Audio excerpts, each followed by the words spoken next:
오늘 우리에게 주신 하나님의 말씀 로마서 15장 1절에서부터 5절까지 말씀입니다.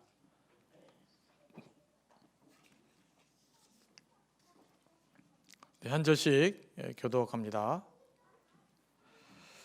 믿음이 강한 우리는 믿음이 약한 사람들의 약점을 돌보아 주어야 합니다. 우리는 자기에게 좋을 대로만 해서는 안 됩니다.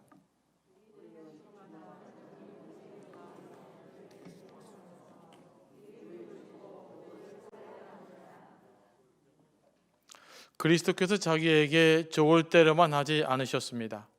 성경에 기록하기를 주님을 비방하는 자들의 비방이 내게 떨어졌다 한 것과 같습니다.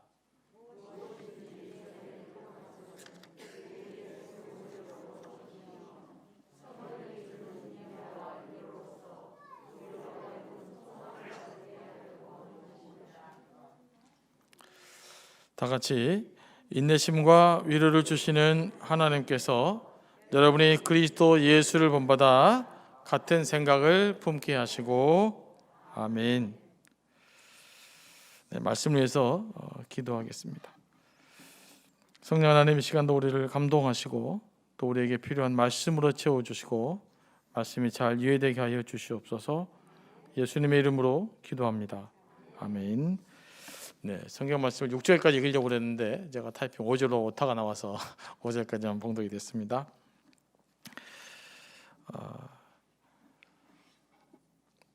10여 년 전에 그 최태원의 새로운 모색, 사회적 기업이라는 책이 있었는데 그 책에 이런 내용이 있습니다. 근본적으로 사회 문제가 해결되는 세상을 만들기 위해서는 이타적인 사람들의 숫자를 늘려야 한다. 이타적인 사람을 육성해 일정 수준에 이르도록 하는 것이야말로 어쩌면 우리 사회가 추구해야 할 방향일지 모른다. 이타적인 사람들을 육성하기 위해서는 이들의 이타적인 성향이 잘 발현되고 사회 전체로 확산될 수 있는 환경이 조성되어야 한다. 특히 이들이 사람의 초점을 맞춰 사회 문제를 해결해 나갈 수 있도록 공동체 정신의 함양이 필요하다.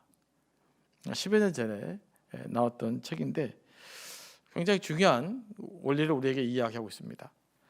세상 사람들도 이 근본적인 사회 문제를 해결하려면 어떻게 해야 되느냐, 또 건강한 사회적 기업이 되려면 어떻게 해야 되느냐라는 물음에 뭘 이야기하고 있냐면 이타적인 사람, 다시 말하면 다른 사람을 배려하는 사람들, 이 사람들이 많아야 좋은 세상이 되고 앞으로 사회의 희망은 이런 사람들에게 달려있다라고 말합니다.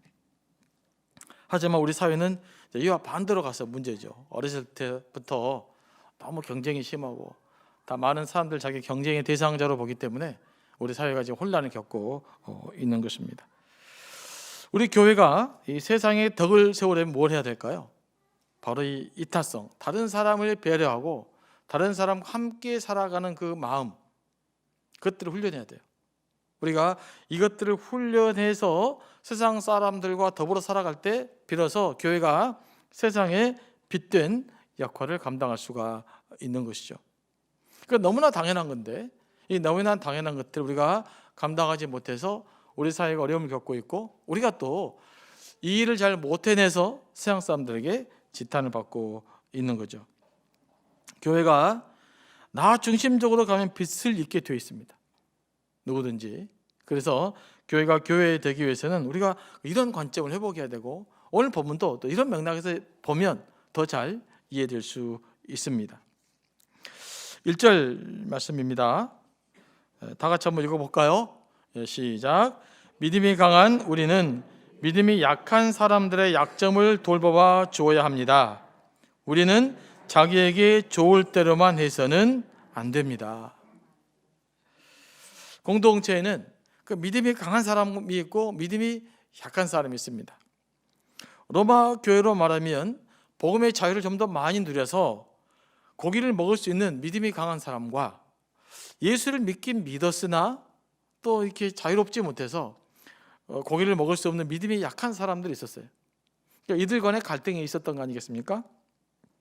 그래서 주님의 보혈을 믿고 좀 더 담대하게 율법과 과거의 전통에서 자유로운 사람들이 뭘 해야 된다? 그러지 못한 사람들을 어떻게 해야 된다고요? 네, 돌봐야 된다, 배려해야 된다라고 이야기하고 있습니다. 그러니까 믿음이 강한 자들, 좀 더 자유롭게 신앙하는 사람들 향한 권면은 뭐냐면, 믿음이 연약한 사람들을 돌봐야 되는데 믿음이 연약한 자를 돌보기 위해서 해야 될 첫 번째 일이 자기 좋을 대로 해서는 안 된다는 거죠. 우리는 자기에게 좋을 대로만 해서는 안 됩니다. 많은 사람들은 자기 좋을 대로, 자기 편한 대로, 자기 방식대로 생활하려고 그래요. 그런데 교회에서는 자기 좋을 대로, 자기 편한 대로, 자기 방식대로 생활하면, 오늘 말씀에 따르면 안 된다라고 말합니다. 우리 믿음의 사람들은 언제나 신앙 공동체 유익, 이 교회의 유익을 생각해야 되는 거죠. 교회에서 일어나는 수많은 갈등이 있다면 뭐 때문에 일어납니까? 자기 좋을 대로 하려고 하는데 내 좋을 대로 안 되니까 갈등이 나는 것 아니겠어요? 그래서 오늘 믿음이 강한 자들에게 분명히 권면하는 거예요.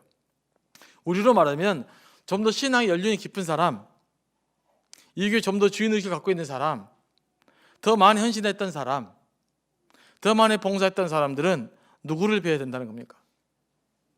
신앙의 연륜이 짧은 사람, 우리에게 오래되지 못한 사람, 또 적응하려는 사람, 또 우리가 돌봐야 될 대상이 있다면 그들을 먼저 배려하는 신앙생활을 해야 된다라고 사도 바울이 이야기하고 있는 거예요. 성경의 말씀은 그런 말씀입니다.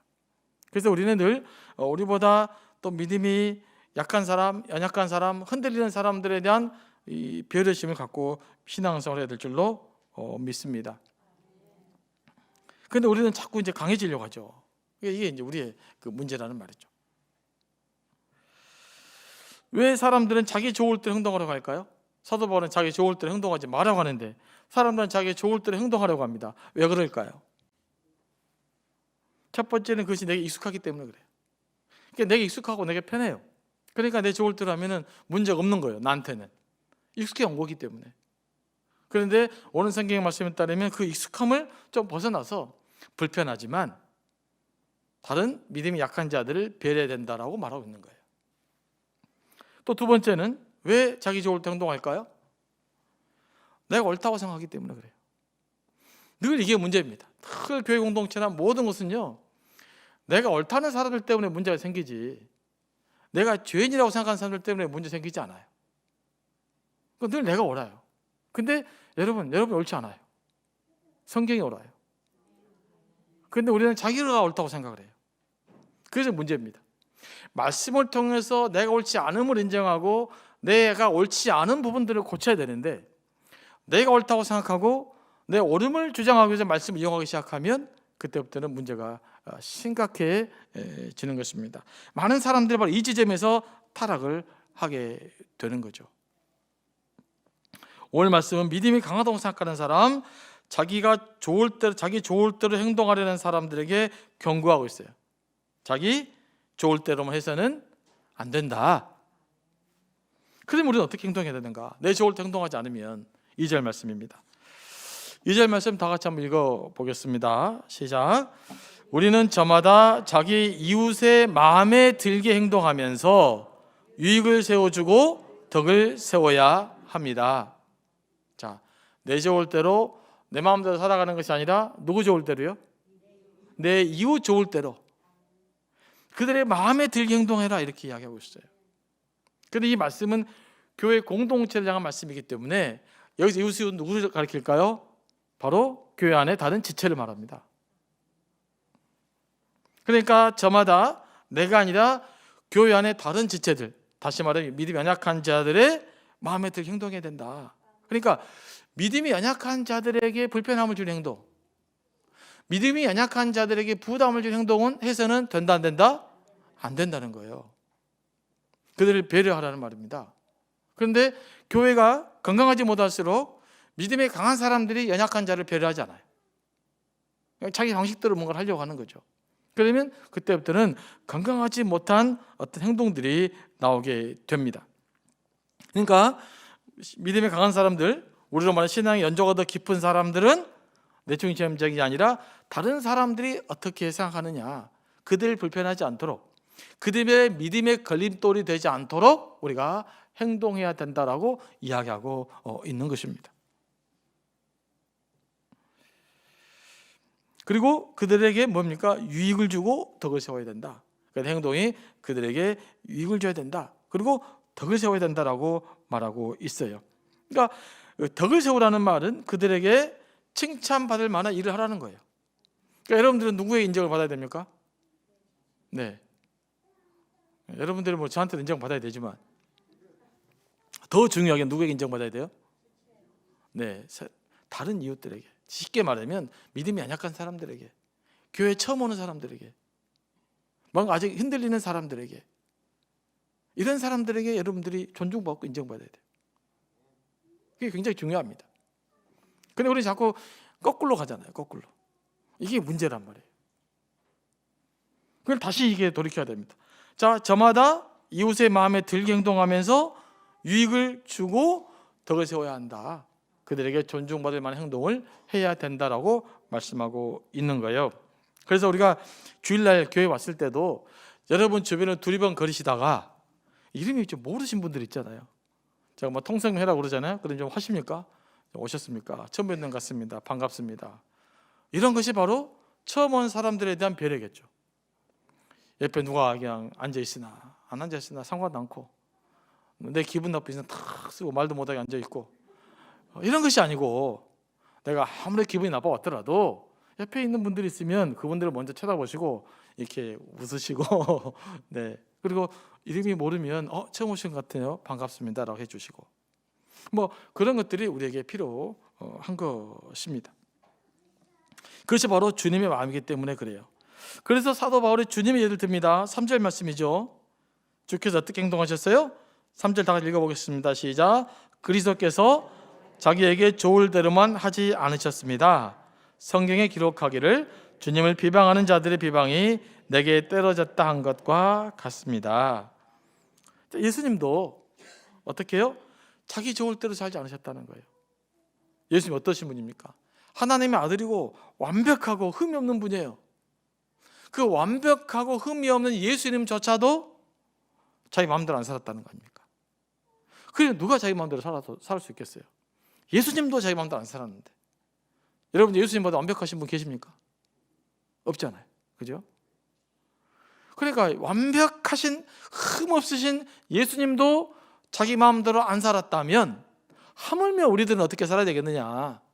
우리 마음대로 살아서는 안 된다는 것 아닙니까? 예수님도 자기 좋을 대로 십자가 지지 않으셨습니다. 우리를 살리기 위해서 십자가를 지신 거예요. 예수님도 자기 좋을 대로 기적을 행하지 않으셨습니다. 배고픈 사람들 위해서 돌로 빵을 만들었고 병자들 위해서 병을 고쳐주셨어요. 다 관점이 어디에 있었던 거예요? 예수님 자신이 아니라 상대방에 있었던 거예요. 이게 예수님의 마음이에요. 우리가 이 마음을 좀 회복해 갔으면 좋겠어요. 늘 좀 다른 사람을 좀 고려하며 살았으면 좋겠습니다. 그런데 우리는 자꾸 우리 좋을 대로 뭔가를 하려고 하는 거죠.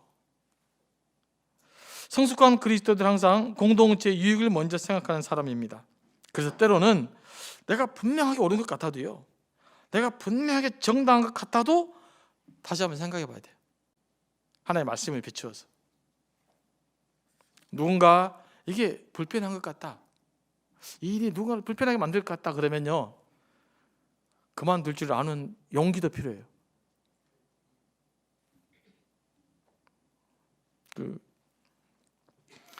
제가 몇 해 전에 읽었는데 미움받을 줄 아는 용기라는 책도 있더라고요. 아들러 책을 번역한 건데. 그러니까 무엇도요 그만둘 줄 아는 것도 용기가 필요해요. 근데 우리는 이제 그걸 잘 못하는 것 같아요. 한번 시작했으면 그냥 속된 말로 이판사판 가보자 이런 게 좀 있는 것 같아요. 그러니까 여러분 그만둘 줄 아는 것도 뭐가 필요합니까? 용기가 필요해요. 그러니까 상대방이 상처가 될 것 같으면 내가 마음이 상해도 브레이크를 딱 걸 수 있어야 돼요. 이게 성숙한 삶인 줄로 믿습니다. 그러면 많은 문제들이 좋아질 것입니다. 그래서 늘 공동체 우리 교우들, 내가 아니라 다른 교우들을 늘 생각하고 믿음이 강한 사람들이 아니라 믿음이 연약한 자를 먼저 배려하고 기존의 신자들이 아니라 새로운 우리 교우들을 더 많이 배려하는 그런 교회가 되어가는 것, 그것이 바로 오늘 사도 바울이 이야기하는 교회의 모습인 것이죠. 앞으로 우리는 이제 그럴 기회가 오고 있지 않습니까? 하나님께서 우리에게 기회를 주신 거죠. 저는 기회를 주고 있다고 믿습니다. 이 기회를 잘 살리고 못 살리고는 우리 몫이에요. 우리가 그릇이 돼야 되는 거예요. 그릇이. 그만한 그릇이 돼야 되고, 그만한 여유로움이 있어야 되고, 그만하게 수용력을 갖춰야 하나님께서 쓰십니다. 저는 그렇게 믿습니다. 어떤 능력자도 그 그릇만큼만 사용되는 거예요. 그 그릇의 크기만큼만 사용되는 겁니다. 가슴이 엉절해 버리면 크게 쓸 수가 없어요. 하나님께서 좀 통이 크게 우리가 다른 사람들 수용할 수 있는 능력을 갖출 수 있게 되기를 원합니다. 4절 말씀이죠. 무엇이든지 전에 기록한 것은 우리에게 교훈을 주려고 한 것이며 성경에 주는 인내와 위로로서 우리로 하여금 소망을 가지게 하려고 한 것입니다.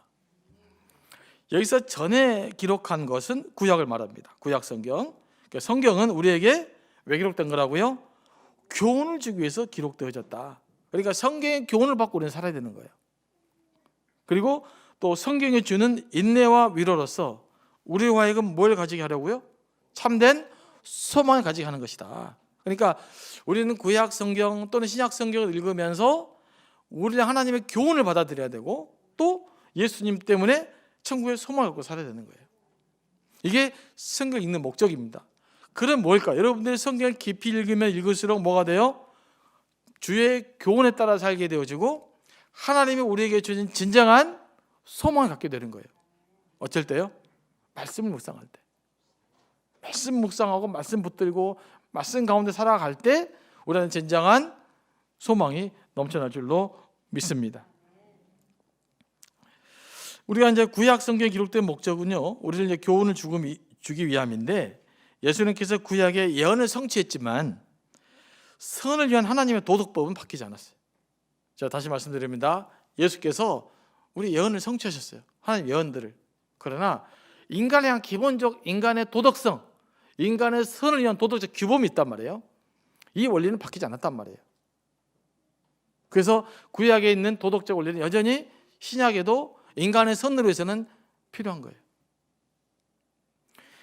과거에도 그렇고요, 요즘도 있었지만 과거에는 구약을 빼려고 했어요. 신약만 믿으려고 했던 교파들이 있어요.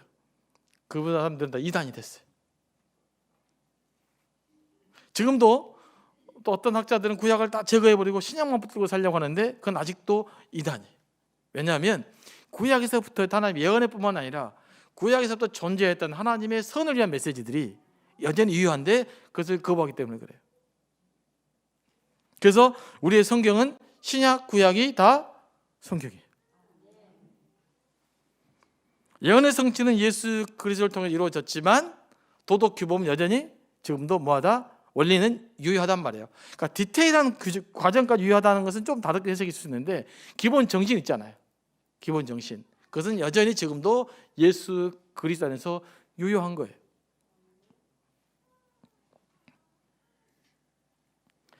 우리는 성경을 깊이 읽으면서 또 말씀을 묵상하는 가운데 영생의 소망, 미래의 소망을 우리는 가질 수 있어야 돼요. 그러니까 여러분들이 그 믿음 생활하는 가운데 은혜를 받고 역동적 신앙생활을 하려면 말씀을 묵상하는 가운데 소망을 얻어야 돼요. 말씀 속에서 여러분 삶의 희망을 발견해야 됩니다. 여러분 미래에 대한 희망을 발견해야 돼요. 오늘을 살아가야 될 이유를 발견해야 돼요. 그게 말씀을 묵상하는 이유예요. 여러분들이 말씀 묵상하면서 자꾸 오늘을 살아가는 이유, 존재의 이유, 삶의 희망을 발견할 수 있을 때 말씀이 능력 있는 말씀이 되는 거예요. 그런데 이것들을 발견하지 못하면 이제 힘든 거예요, 말씀을. 그래서 때로는 여러분들이 말씀을 묵상하면서 자꾸 말씀을 통한 하나님이 우리에게 허락하신 소망들을 발견할 수 있게 되기를 원합니다. 이렇게 말씀 속에서 소망을 발견하잖아요. 그러면 그 소망이 우리의 오늘을 이끌어가는 에너지가 돼요. 여러분은 하나님 나라에 대한 소망을 강하게 붙들고 살 때 오늘 에너지가 넘치는 삶을 살 수 있어요. 그러니까 여러분 오늘 좀 잘 살고 싶다, 내가 건강하게 살고 싶다, 지친 오늘을 좀 능력 있는 삶을 살고 싶다, 이렇게 하려면 뭐 해야 돼요? 말씀 속에서 소망을 발견하셔야 돼요. 성경의 기능은 그걸 위해서 존재하니까요. 말씀 묵상하면 하나님의 소망을 붙들게 하기를 원합니다. 근데 오늘 말씀 보면 인내와 위로로서 소망을 갖게 된다라고 이야기하고 있어요.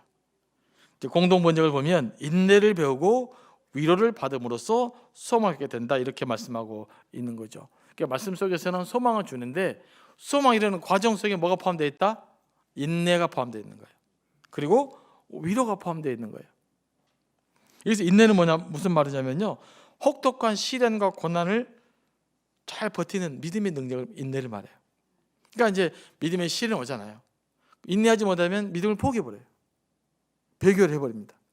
그것이 아니라 아무리 힘들어도 뭘 지켜야 된다? 믿음을 지켜야 된다라는 거예요. 이게 신약 성경에 말하는 인내의 기초에는 믿음을 지키는 거예요. 그냥 뭐 고난을 무조건 참는다는 것보다도 뭘 참아요? 믿음을 지키기 위해서 고난을 참아내는 거예요. 그러니까 이 시대에 우리가 흔들리고 있는 것이 인내예요. 그러니까 믿음을 지키려고 하지 않아요, 힘들면. 그런데 지금 우리에게 필요한 것은 인내예요. 우리가 믿음을 지키는 인내가 우리에게 필요합니다. 그리고 위로는 문자적으로 격려를 의미해요. 말씀 속에 있는 우리를 격려하는 힘이 있어요. 그러니까 여러분들이 하나님의 은혜를 받으려면 말씀을 열심히 듣고 말씀이 감동되어서 그 말씀 여러분의 마음을 이렇게 탁 터치해 줘야 돼요. 여기서 위로가 생겨요. 이때 하나님의 격려를 느낄 수가 있어요.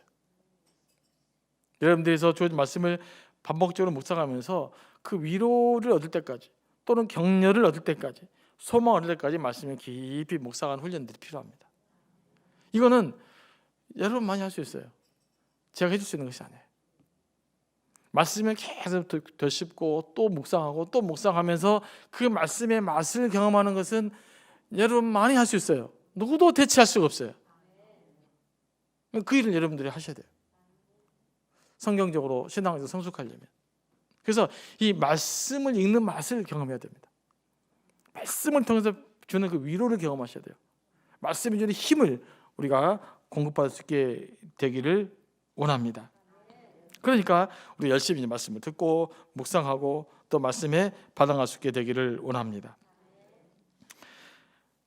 자, 하나님께서 우리에게 원하는 것이 뭡니까? 이제 공동체를 위해서. 이 말씀이 또 중요해요. 자, 5절과 6절 말씀도 띄울 수 있으면 같이 띄울 수 있으면 좋겠는데요. 네, 5절, 6절 여러분 책이 있으시니까 혹시 다 같이 읽어보겠습니다. 시작.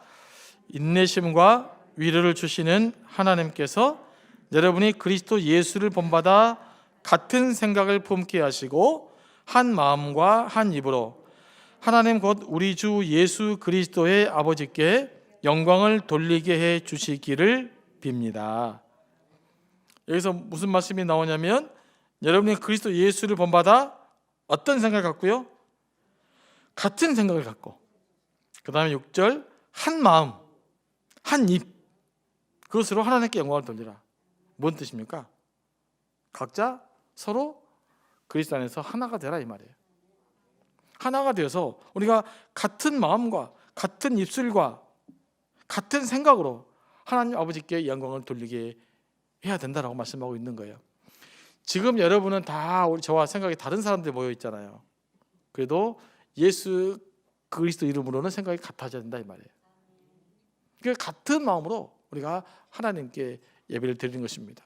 이 말은 뭐냐? 우리는 형제 자매 한 지체 의식을 갖고 있는 거예요. 공동체 의식을 갖는 거죠. 우리가 다 서로 사랑하는 교회에서 하나라는 인식을 갖고 예배를 드려야 되는 거예요. 그걸 믿으십니까? 생각은 달라도 적어도 우리는 하나라는 의식을 갖고 있어야 돼요. 그러니까 어떤 하나냐면 우리는 어쩔 수 없이 하나다. 내가 오늘 네가 미운데 그래도 너와 난 하나야, 이런 의식이에요. 비록 너가 뭐 마음에 안 들지만 그래도 우리는 하나다, 이 의식이에요. 사람들이 우리 마음에 안 들 수가 있잖아요. 그런데 뭔 의식을 잊어서는 안 됩니까? 그럼에도 불구하고 너와 나는 하나라는 거예요. 우리는 분리될 수 없는, 어쩔 수 없는 하나다. 그래서 우리는 함께 가야 된다. 함께 성숙해야 된다. 적어도 예수 그리스도 이름 앞에서는 다 하나야 된다라는 생각을 하며 살아야 된다. 이것을 이야기하고 있는 겁니다. 이 말씀은 각자가 혼자서 각자 생각을 품고 다른 마음과 다른 입으로 하나님께 영광을 돌리라고 말하지 않았어요. 같은 마음으로, 같은 입으로, 같은 생각을 가지고 하나님께 예배하는 공동체. 이게 지역교회, 로마교회 해야 될 일인과 동시에 우리 서로 사랑하는 교회가 해야 될 일인 줄로 믿습니다. 그래서 이 하나를 무너뜨리라는 것, 이거는 굉장히 큰 죄악이라는 것을 우리는 깨달아야 돼요. 바울은 로마 성도들이 정말 하나 되기를 원했어요. 어떻게 하나 된다고요? 말씀을 정하여 보면 믿음이 강한 자가 믿음이 약한 자를 배려해 줌으로써 하나가 되는 거예요. 믿음이 약한 자가 왜 나같이 안 사냐? 이렇게 해서 하나가 되는 것이 아니라 믿음이 강한 자가 믿음이 약한 자를 배려해 줌으로써 하나가 된다. 라는 것들 우리가 좀 기억하시면서 우리의 이웃들, 먼저 교회 안에 있는 우리 형제 자매들부터, 그리고 실제로 또 우리 이웃들에게까지 우리가 그리스도의 덕을 세워가는 또 저와 여러분들이 되기를 원합니다. 기도하겠습니다.